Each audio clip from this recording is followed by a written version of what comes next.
Rice Chex and Wheat Chex. The bite-sized cereals in the red and white checkerboard packages present Space Patrol! High adventure in the wild, vast reaches of space. Missions of daring in the name of interplanetary justice. Travel into the future with Buzz Corry, Commander-in-Chief of the Space Patrol! In today's transcribed Space Patrol adventure, Buzz is trying to rescue Happy from a cavern on Neptune. As he hurries toward the cadet, a strange sound echoes in the cavern. Hap, what's that? Just one of Polidor's tricks. He's trying to scare us with sound. Corry, you're only a few yards from the cadet, and I am on another planet.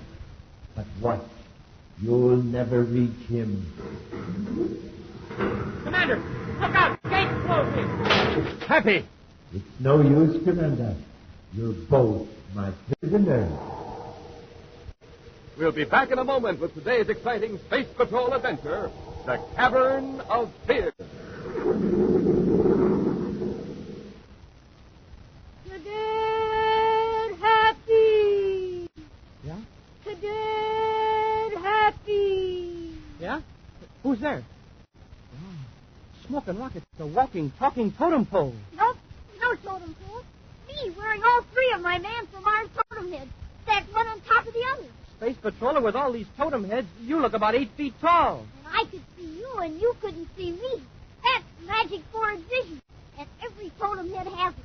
A special secret vision place that lets you see out, but nobody see in. Say, gang, have you got any of these king totem heads yet?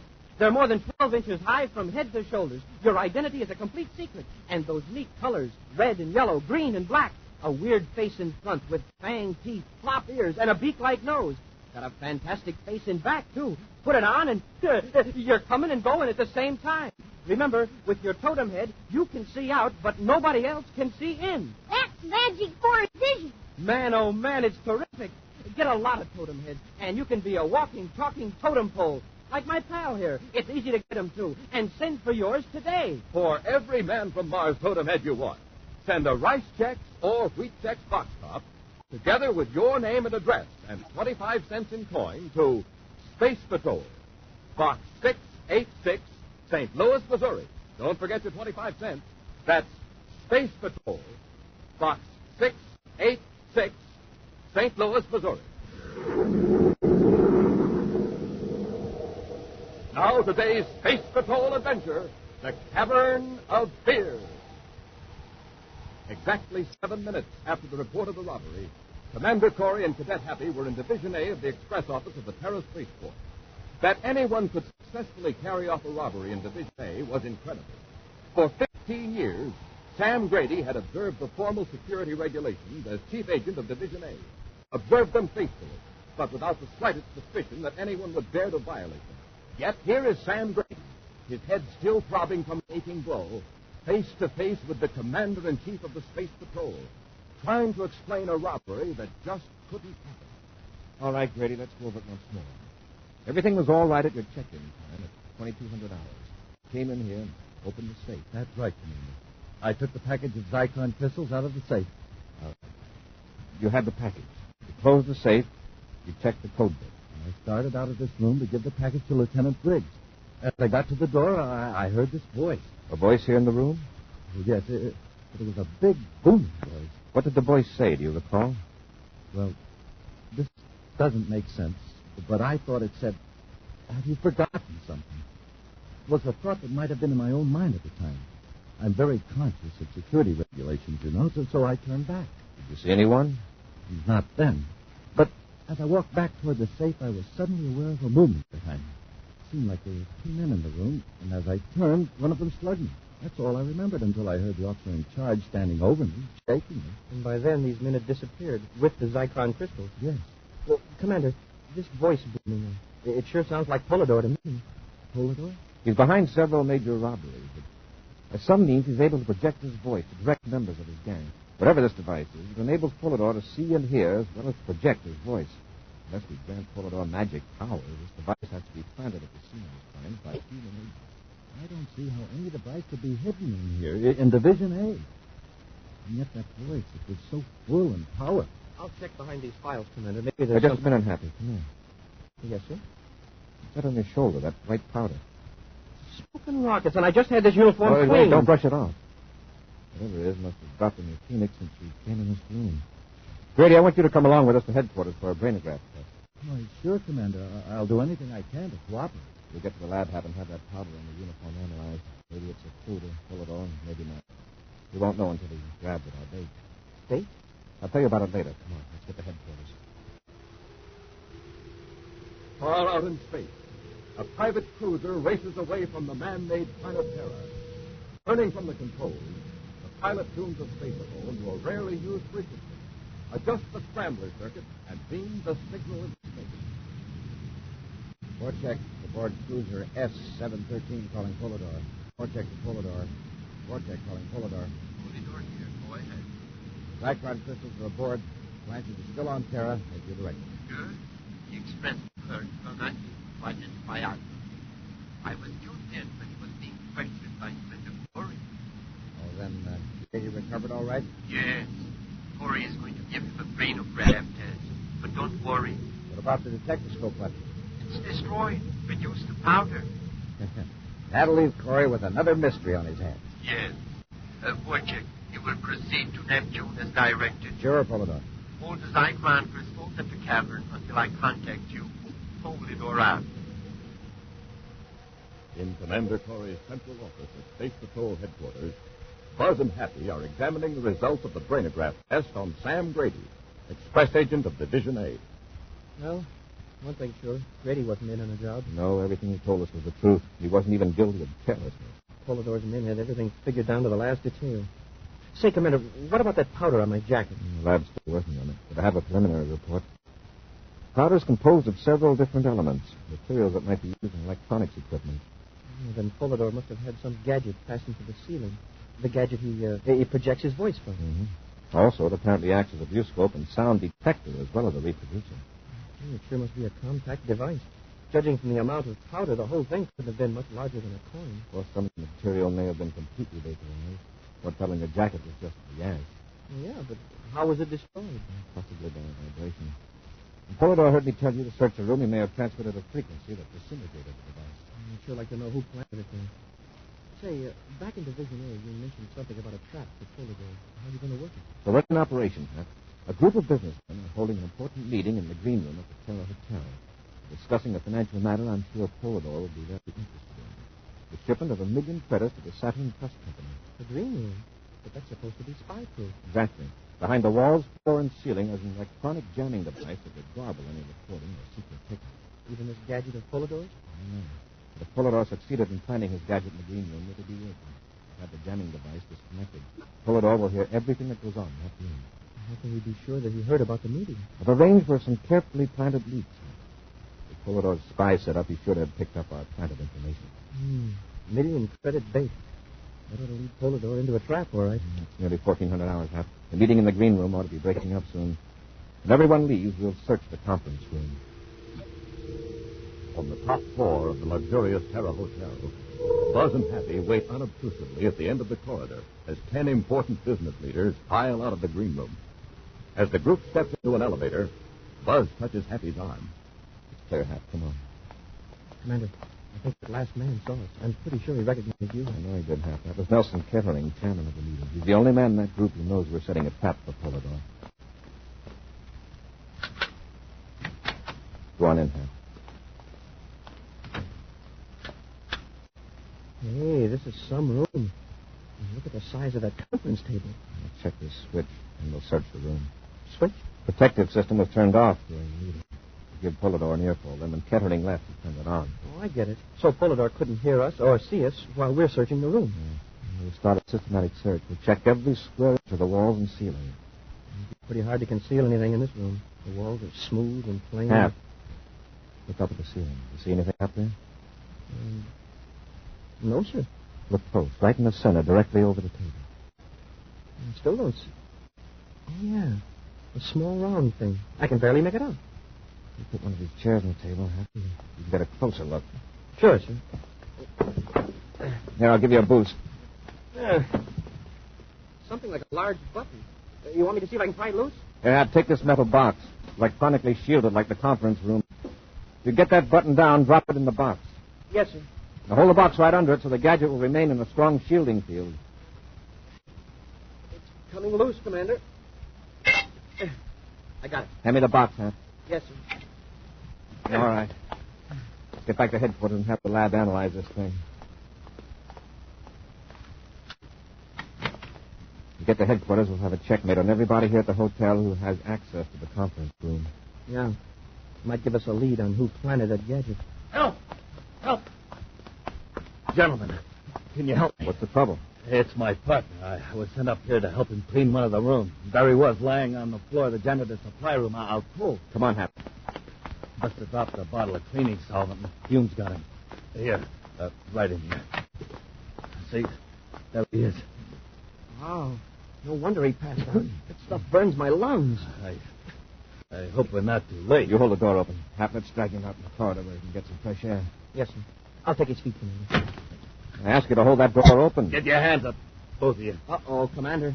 Isn't a ray gun rather odd equipment for a janitor to carry? I cut the chatter. Hand over what you took out of the conference room. What makes you think we took anything out of the room? I watched you go in and I watched you come out.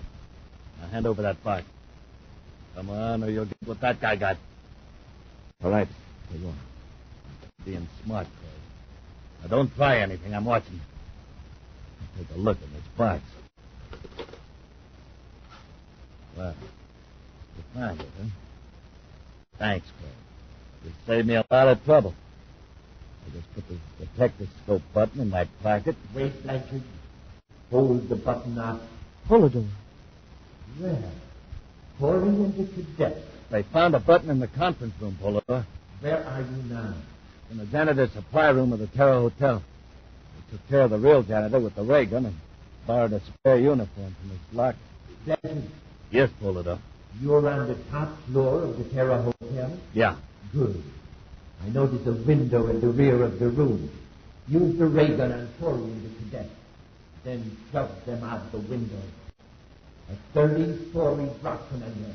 And you'll be out of my life for good. We'll return to Space Patrol in just a moment. A spook from outer space. Or an Indian from a reservation on Mars. Or a mystery man from another solar system. Yes, sir, Space Patrollers. You could be any one of those weird characters when you're wearing a Man from Mars totem head with Magic Forehead Vision. That's the special secret vision plate every totem head comes equipped with.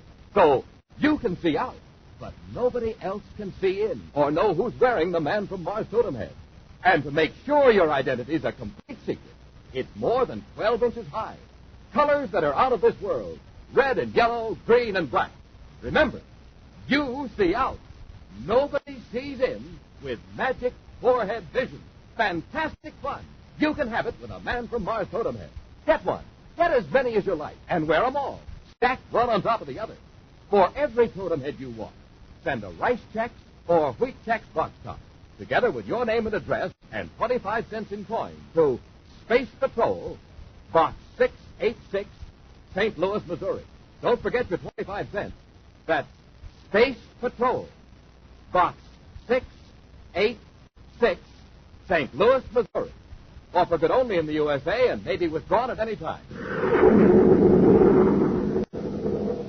Now, back to our Space Patrol adventure, the Cavern of Fear. Buzz and Happy have been lured into a janitor's supply room on the top floor of the Terra Hotel by Blanchard, one of Polidor's confederates. Holding the Space Patrollers at gunpoint, Blanchard removed the detectoscope button from a shielded box, enabling Polidor in some remote and unknown place of security to see and hear everything in the room. Polidor has ordered Blanchard to use the ray gun on Buzz and Happy, and then thrust their unconscious forms through the window 30 floors above the street. All right, Corey. You heard what Polidor said. I think I'll take care of you first. You're making a mistake, Blanchard. Why should you run all the risks? Do Polidor's dirty work. Go on, Blanchard. He's just calling. Let him have it. Okay, Polidor. What's that? It's just intercom on the wall. Blanchard, look out! I'll take that gun, Blanchard. Hey, that was a beauty, Commander. Here's Blanchard's ray gun. Now, where's that detectoscope? Well, Blanchard had it in his left hand. It probably clenched in his fist. I'll get it. Too late. Nothing but fine powder. Polidor set off a disintegrator impulse when he saw his boy was in a jam. Hap, I'll answer the intercom. You check on the real janitor. I think he's starting to come around. We'll take Blanchard to headquarters. By the time Blanchard is brought into Commander Corry's office at headquarters, he has expressed himself as being willing to cooperate. He sits rubbing his bruised jaw as Buzz questions him. Okay, Blanchard. Have you ever seen this Polidor? No. I don't know of anybody who has. Can you give me the names of any of Polidor's agents? You might as well tell me now, Blanchard. We can put you under the brainograph, you know. All right, I'll tell you. I only know one of them, Pete Vorchek. I worked with him once. Where's Vorchek now? I don't know. He split up after a job at the express office. Oh, the Zyklon theft. Vorchek had his special orders. I had mine. But wait. Vorchek and I got pretty chummy. He told me a couple of things I wasn't supposed to know about the cavern. What cavern? It's a place on Neptune, Sector 17K. Vorchek was supposed to go to the cavern with the Zyklon. And meet Polidor there, maybe? Yeah, I doubt it. Nobody ever meets Polidor, except probably one or two of the higher ups. This cavern on Neptune, how many men are there? Probably just Vorchek now. Polidor doesn't like the boys to get together and compare notes. Unless what? Unless he's got somebody in the Cavern of Fear. Cavern of Fear? Yeah, maybe Vorchek was pulling my leg. The Cavern of Fear is supposed to be a place Polidor uses to throw a scare into wise guys that get out of line. Part of the cavern is cold and damp and pitch dark. The icy water drips from the walls. Polidor had these detectoscopes hidden around, and hour after hour, these horrible noises boom around in the cavern. Vorchek says he's seen some pretty brave guys go nearly out of their minds. Vorchek is there. He'll be contacted by Polidor. Blanchard, can you tell me exactly where this cavern is? If I could see a map of Neptune, I think I could. Vorchek mentioned a couple of landmarks. If you ran too close, Vorchek could see the ship and warn Polidor. Well, Commander, if one man were to be dropped off a couple miles away in a spacesuit, he might find out quite a bit. Yes, but if you were discovered... Well, I think I could do a little scouting without being caught, sir. Please, sir. And I could keep in contact with you in the ship on a secret frequency. All right, but remember, you're volunteering as a scout, and not as a one-man assault force. Turn Blanchard over to the guard. We'll blast off for Neptune. In a remote, mountainous region of the planet Neptune, Pete Vorchek advances the heat regulator in a sealed-off section of a system of caverns. Then goes to a spaceophone transmitter and adjusts the controls. Pete Vorchek at Neptune Station calling Polidor. Vorchek to Polidor. Polidor here. I was about to call you, Vorchek. I was beginning to think you'd forgotten about me. When do I get away from here? I've had my hands full with Commander Corry. He captured one of my men, Blanchard. Blanchard? Yes, but there is no need to worry. Blanchard knows nothing that can lead Corry to me or to you. Isn't it right? Yes, sir. Yes, of course. Corry, however, is getting to be a problem. He discovered one of my detectoscopes. Had his hands on it for a few minutes before I was able to destroy it. We shall have to be more careful in hiding them after this. Oh, you will remain where you are until I eliminate Corry. But Polidor... Wait. It won't be very long. Let me tell you. Corry doesn't know it, but pride is. Far to the east, the Terra 5 circles over the mountains of Neptune. Alone in the ship, Commander Corry sets the spaceophone receiver to a secret space patrol frequency. Anxiously, Buzz waits. And then... Cadet Happy calling Commander Corry aboard Terra 5. Corry here. Go ahead, Hap. Blanchard's tip was on the level, sir. I've located the entrance to Polidor's cavern. Any sign of life? Not yet. Except for the airlock of the cavern opening, it looks like any other mountain in this part of Neptune. Don't take any chance of being seen. I'm a good mile from the cavern, sir, hiding behind some rocks. But with these binoculars, the airlock looks only about 20 feet away. Where you stand, how close can I land the ship without tipping off Vorchek if he's in the cavern? Well, there's a ridge to the north about 2 miles from here. If you could set down behind that, you'd be okay. All right, Hap, I'll join you. Give me your exact location. As Happy crouches behind the rock, watching the cavern entrance, He's unaware of the tread of heavy space boots behind him. As Happy looks northward for a glimpse of the Terra 5, a man in a spacesuit steps up behind him with blast gun in hand. Get your hands up, Cadet, and away from the spacephone control. Where did you come from? The cavern over there. You were watching the wrong entrance. You're Vorchek, then. That's right. You're waiting for Commander Corry. Suppose you picked up our secret frequency. Oh, no. Simpler than that. One of Polidor's men managed to plant a detectoscope in the Terra 5. Polidor heard the commander talking to you and tipped me off. Now get moving. Now, look, the commander will be landing in a few minutes, and if you know what's good I'll for take care of him later. Polidor wants me to make you comfortable in the Cavern of Fear. Now start walking. Entering the airlock, Happy is forced to walk for hundreds of yards through the winding passage of the cavern. Vorchek has opened the facepiece of Happy's spacesuit, and the cadet can smell the cold, dank air of the cavern. The rocky walls glisten with a greasy wetness in the beams of Vorchek's atomolite. Suddenly, Happy finds himself in total darkness and is aware that he is alone. Hey, Vorchek, where are you? Vorchek, what happened to the light? Hey! Smoking rockets. A wild animal. And me in the dark without a gun. It's coming closer. Are you frightened, Cadet? Polidor. Well, that's a relief. The relief? Well, sure. Now I know there's no wild animal in the cavern. That roar was just a sound effect projected here the way your voice is, by your detectoscopes. Quite logical. However, you can be quite sure, can you? What do you mean? I am far away on another planet, but you can be certain just what might be in this cavern. Listen. Some animal may be creeping closer, its claws scraping the rough rocks. Sure. Let's hear some more of your sound effects, Polidor. Put on a show for me. You are brave now, but wait a few hours. Darkness will have its effect on your reason. Your senses will play tricks on you. Your imagination will get out of control. And for the first time in your life, you will know pure terror. Landing the Terra 5 and not finding Happy, Commander Corry has made his way to the cavern searching for the cadet. Cautiously, he makes his way through the winding passage with the aid of an atomolite. Occasionally, from the blackness ahead come strange sounds. Oh, shut up. Happy! Happy, where are you? Commander, I see your light. I'm back here. I'm coming, Hap. What's that? Oh, just one of Polidor's tricks. He's trying to scare us with sound. Corry, you're only a few yards from the cadet, and I am on another planet. But watch, you'll never reach him.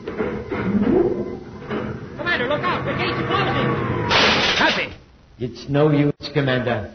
The cadet is locked behind the gate, and Vorchek will see that you don't escape. Look, Polidor, there'll be a squadron of Space Patrol ships here looking for us. Let them come. Vorchek will be gone when the Zyklons are full. And, of course, I am here in voice only. This whole section of Neptune is being watched right now. Your man Vorchek can't get through that patrol. Thank you, Commander. He can't escape in this ship, but he can in yours. Not unless I'm in it. The controls are locked, and only Happy and I can operate them. Oh, well, I don't mind losing Vorchek and the Zyklon if I can do away with you and the cadet. Vorchek can risk being shot down by your patrol ship if he likes. Right behind you with the blaster, Corry, so get him up. Well, Vorchek, you've been getting an earful. Yes. You're going to get me out of here, Corry. Vorchek, don't be a fool. It's a trick. Maybe, Polidor. But I know where I stand with you now. Come on, Corry, let's go. Just a minute. Open the gate and let the cadet out. Let him stay in here. I can't watch both of you. Then you leave him here alone in this cavern? Maybe Polidor will talk to him during his final hours. Come on, Corry, let's get out of here. You go first. All right. That's the way you want it. Had enough? On your feet. Sure. Now open that gate, Vorchek. Take it easy. I was only kidding. Here's the control back of this shelf of rock.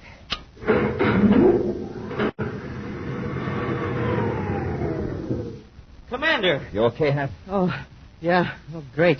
Hey, you've got Vorchek. He's riding back with us. Too bad we can't include Polidor. Did he give you a rough time? Oh, he sure did. I didn't mind the bats and the leopards, but one sound really had me scared. I figured I was really off my rocker. What was it? Well, it was so real I could almost feel it rubbing up against me, even through my spacesuit. Rattlesnake? No, it was... Hey, I thought I heard it again. Just now. Look down at your feet. It's smoking rockets. A kitten. And it's real. Cap, don't tell me you're afraid of cats. Oh, no, sir. Not when they're real. But these imaginary cats that aren't there, I can't stand the sight of them. In just a moment, a preview of next week's exciting Space Patrol adventure, which will be brought to you by Nestle's Quick, for the greatest tasting chocolate milk, and those famous Nestle's chocolate bars.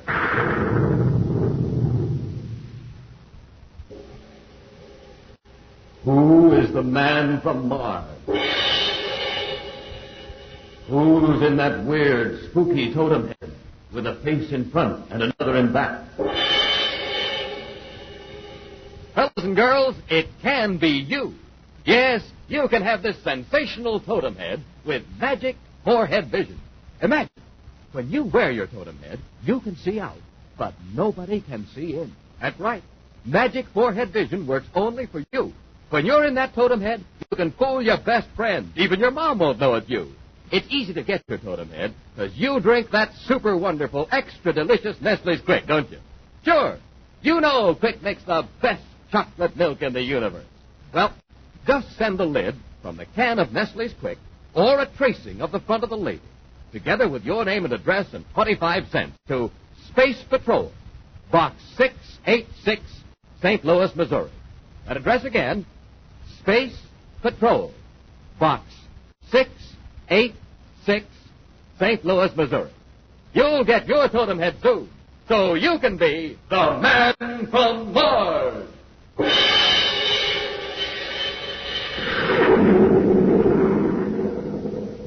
Now a preview of next week's exciting Space Patrol adventure. Buzz and Happy are aboard the Terra 5, preparing to fight off an attacking robot ship. Fire stern torpedo 1. Fire 1.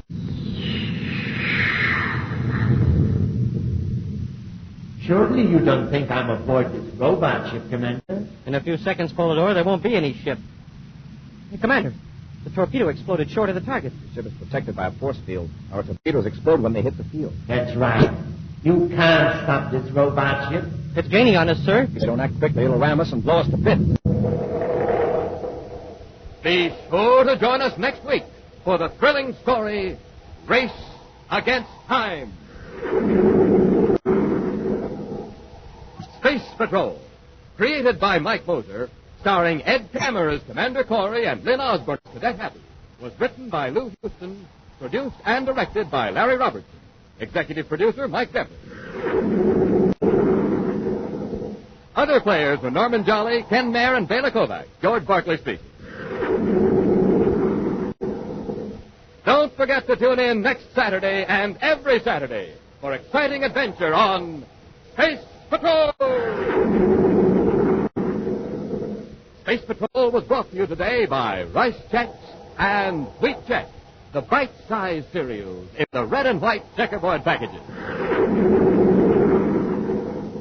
Be sure to see another exciting Space Patrol story on your local ABC television station. Consult your newspaper for time and channel. This program is broadcast to our armed forces overseas through the worldwide facilities of the Armed Forces Radio Service. Space Patrol came to you transcribed from Hollywood. This is ABC Radio Network.